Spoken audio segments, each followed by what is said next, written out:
Thanks for watching us on YouTube. Did you know YouTube only keeps selective videos on its platform?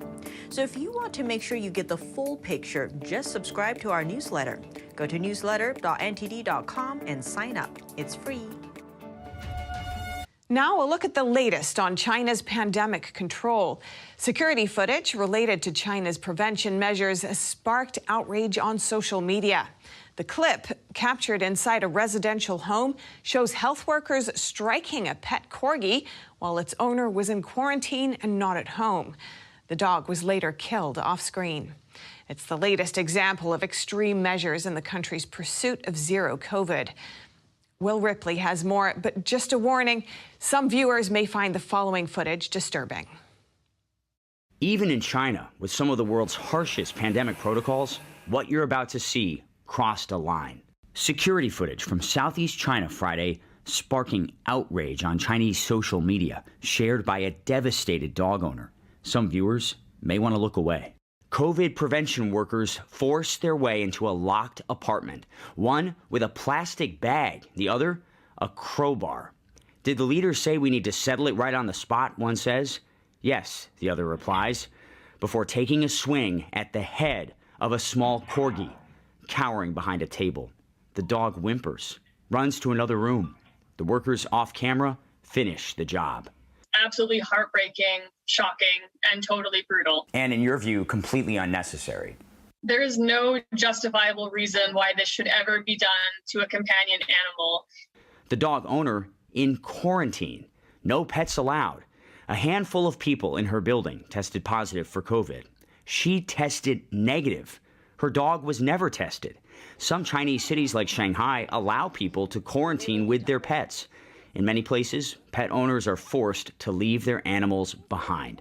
A local government statement confirms the corgi was killed as part of a need to thoroughly disinfect homes in the area. The workers safely disposed of the dog, the statement says. They apologized for failing to fully communicate with the owner, both no longer on the job. CNN reached out to the dog owner and authorities. So far, no response. Other pets have died in China's zero COVID crackdown, including these cats in September, killed without their owner's consent. She was in the hospital with the virus.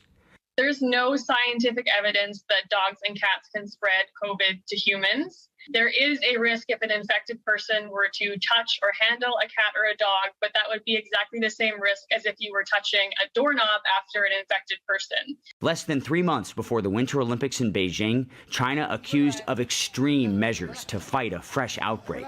Millions of people under mandatory lockdowns. Just over 1,300 reported cases nationwide. Chinese authorities under tremendous pressure to eliminate the virus.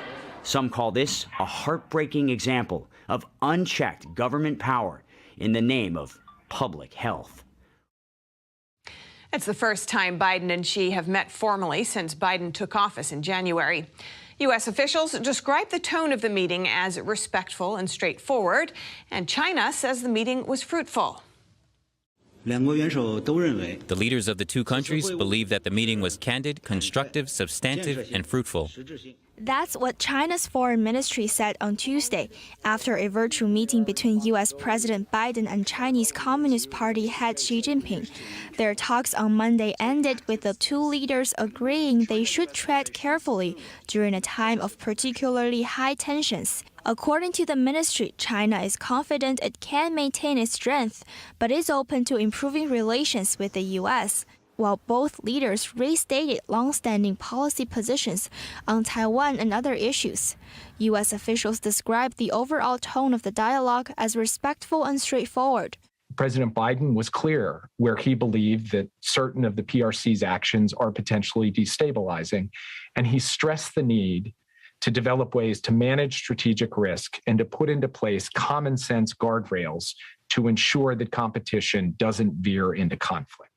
What's more, Taiwan has paid particular attention to the U.S.-China meeting. The Biden administration has repeatedly reiterated that the United States' commitment to Taiwan is rock solid, and we will continue to pay close attention to the interaction between the United States and China. At a weekly press conference, Taiwan's Ministry of Foreign Affairs said it will continue to promote its global partnership with the U.S. Despite rising tensions and areas of disagreement, experts see the summit dialogue as sending a positive signal on improving ties. We see a turning point. We see, the continuous deterioration and downward spiral be kept at a certain level now. Maybe become a stable, even uplifting a bit of the relations. But we have to remember that the long-term structural challenges between the United States and China have really yet to be addressed by these two leaders and these two governments in any way. In the meantime, the White House has set low expectations for the meeting. No major announcements nor a joint statement were delivered.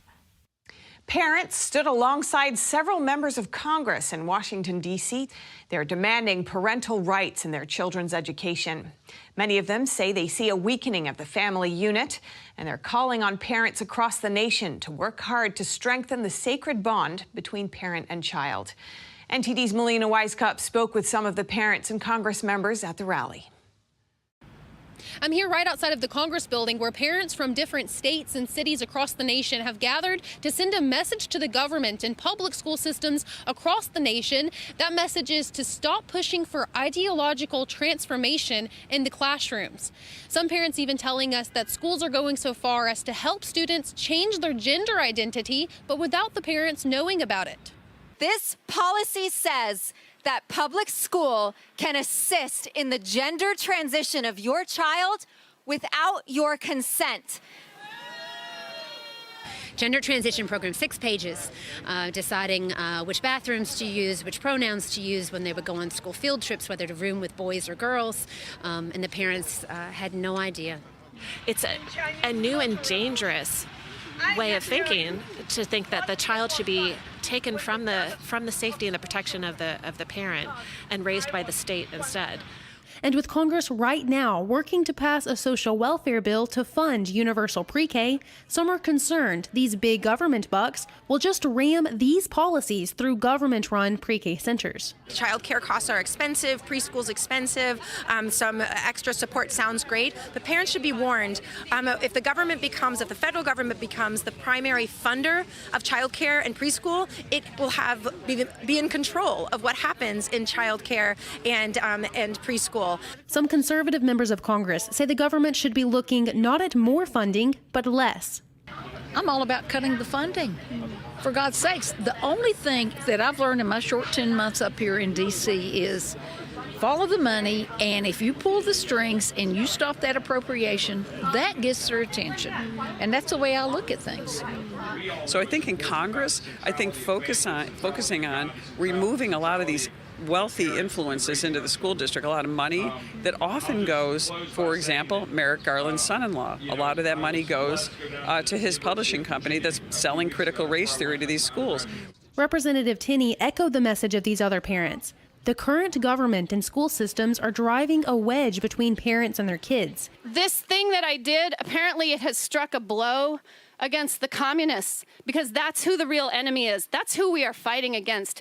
Never forget who we are fighting against. This effort of indoctrination and sexualization of your children and the grooming of your kids, it is being done by the communists. And don't let this moment stop here. Keep going, keep fighting, because God is on our side. Continuing the push to restore parental rights and to protect the sacred parent-child bond. Reporting in Washington, D.C., Melina Wisecup, NTD News. A school board in Northern Virginia reversed its decision to remove sexually explicit books from school libraries. This after hours of heated public discussion Monday night. According to local media, dozens of parents, students, and librarians spoke against removing the books, some calling it unconstitutional. The Spotsylvania County School Board decided last week to remove all sexually explicit books after parent complaints. However, the decision was purportedly made without defining what counted as sexually explicit content. According to a board member, the school board attorney said their decision to remove the books was unconstitutional.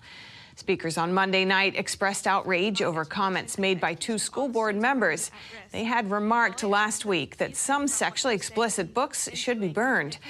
These 2 members voted against rescinding the book ban. And the issue of sexually explicit books in public schools is a nationwide phenomenon. Parents across the country are finding such books and demanding their removal and even legal action. NTD's Grace Coulter speaks with a parent and a child advocate on the issue. No porn in our schools. Parents nationwide are discovering sexually explicit content in their children's school libraries. Some of it, they say, even amounts to pornography.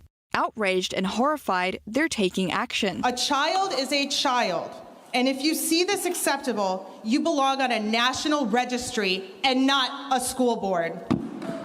Parents in Fort Mill, South Carolina, recently sent examples of pornographic materials found in schools to Governor Henry McMaster. Among them, the book Genderqueer, a Memoir. This book contains illustrations of sex acts, including between an adult male and a minor. The governor found it so explicit, he requested an investigation last Wednesday. This is to find out how the book was allowed into schools and whether any state laws have been broken. Texas Governor Greg Abbott is also taking action, and numerous school districts across the country are removing and reviewing such books. Mother of 6 Stacy Langton found Genderqueer and a book called Lawn Boy in her Fairfax County School District. Lawn Boy describes sex acts between a 4th grade boy and another male minor. She brought the books to the attention of her school board. The reason why I spoke out is because I am a Christian and I have a duty before God. I cannot look at something that is objectively evil and stay silent. So I felt that if I didn't know, I would imagine most parents don't know. After Langton spoke out, the books were removed for review. A number of LGBTQ activists have defended the books and called parents trying to remove them homophobic and transphobic. The author of Genderqueer wrote in the Washington Post that the book is important for queer youth. But Langton, like many parents, says this is besides the point.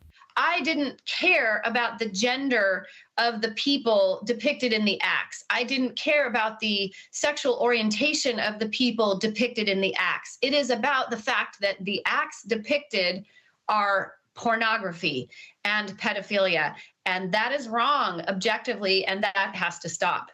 Child advocate Jaco Boyens, who helps to rescue and rehabilitate victims of sex trafficking, says these types of books, along with the content of some sex ed curricula, make children more vulnerable to sexual exploitation. So what do you think the pedophiles in our nation are saying today? And we were part of Operation, just 18 pedophiles arrested over the week of Halloween in one county, okay, in one county.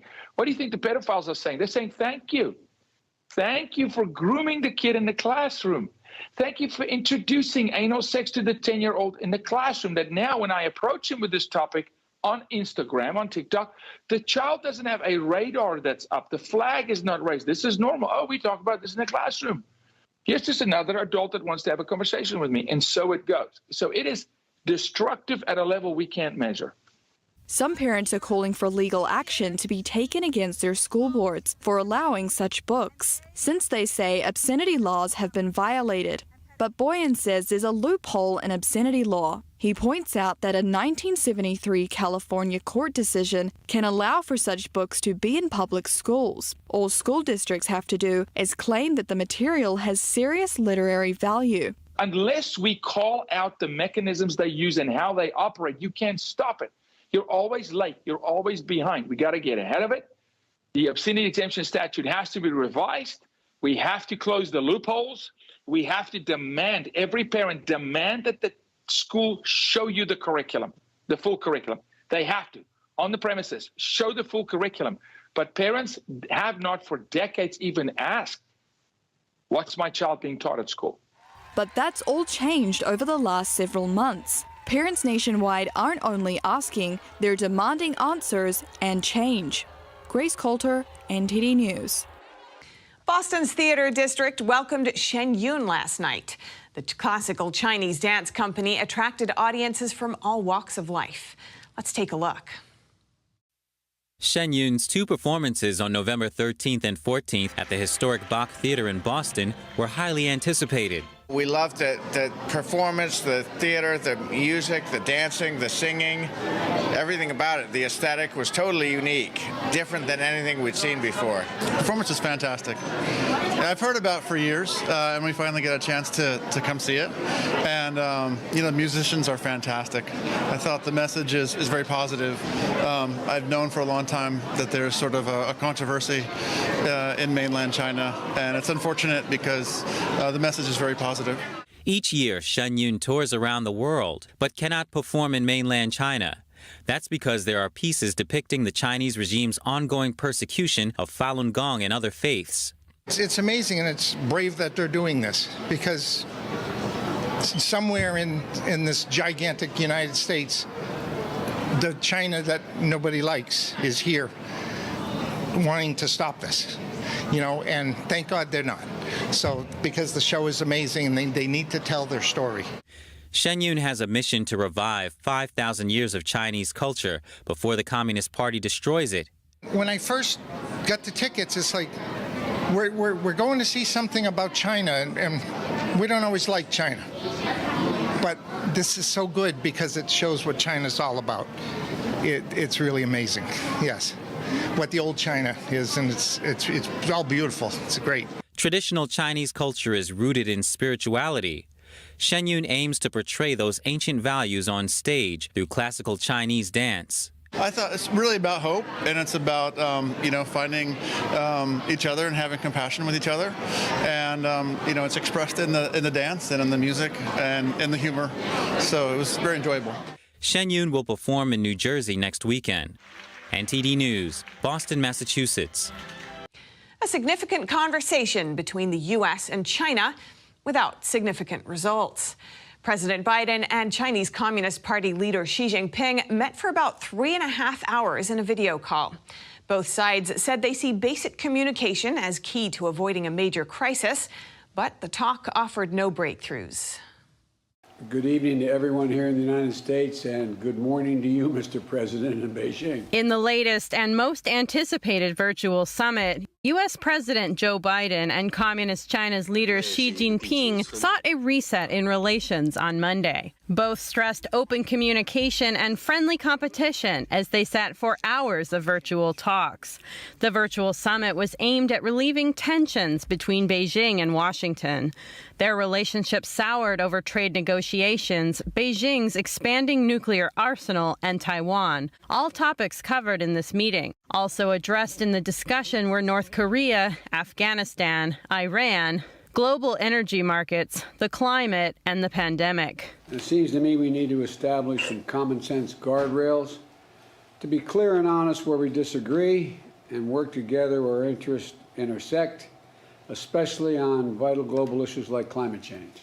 Calling Biden an old friend, I am very happy to see my old friend. Xi stressed the need for mutual respect. And Biden emphasized the importance of working together on global issues like climate change. As I've said before, it seems to me our responsibility as leaders of China and the United States is to ensure that the competition between our countries does not veer into conflict, whether intended or unintended.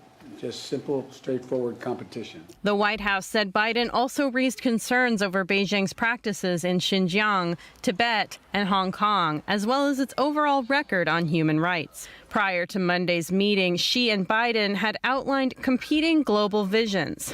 Biden has called for a free and open Indo-Pacific, seen as pushback against what many see as China's coercion in the region. And Xi has said the region must not return to the tensions of the Cold War era. The contentious issue of whether the U.S. will send White House envoys to the Beijing Winter Olympics in February did not come up.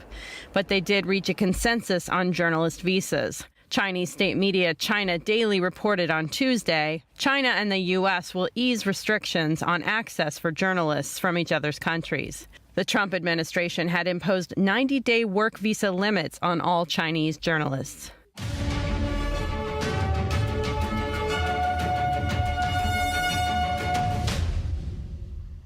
Thanks Thanks for watching us on YouTube. Don't forget to catch all of our programs on TV. NTD Evening News is on every weekday at 6:30 p.m. Find your local NTD channel at ntd.com/TV.